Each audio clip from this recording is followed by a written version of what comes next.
Well, the Mediterranean continuing to look pretty good on this Thursday. A lot of high pressure out there. I'm impact weather meteorologist Dave Gorham. Thank you for being with us. Now, that high pressure, as I mentioned, is becoming more dominant up across central portions of the Med and Europe. And with that in mind, and with the approach of a low pressure out over the eastern portions of the North Atlantic, we're watching those winds flow from the high into the low, and that's bringing us a southeasterly or an east-southeasterly component across the western portions of the Med. We haven't seen much of that here the last couple of days.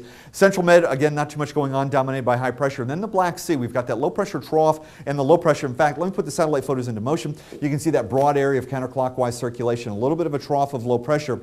And as that trough transitions through the region, we'll see an east-southeasterly wind become a northwesterly wind behind it. But that's about all we can expect. I think the winds ahead of the front or ahead of the trough, 10 to 15, same thing behind, 10 to 15. So as we head into Friday and Saturday, we might see a bit of a mix to the sea state, but I think generally 1 to 4, occasional 5 across the Black Sea. Same thing with the Adriatic. We're not really looking for much, 1 to 4, occasional 5. Behind that trough of low pressure, it's a northwesterly wind. Maybe at times a north-northwest, more of a northerly component. There's the low, there's the high, and between them, this is where we'll find the tightest pressure gradient, by the way. Some of the seas right through this region heading up into those 8 to 10 foot categories, but that's brief and it's for a very relatively confined area, but easy to see where that pressure gradient across the Mediterranean is the tightest. A few rain showers, maybe a few isolated thunderstorms. These storms capable of gusts to 30, maybe 35 knots.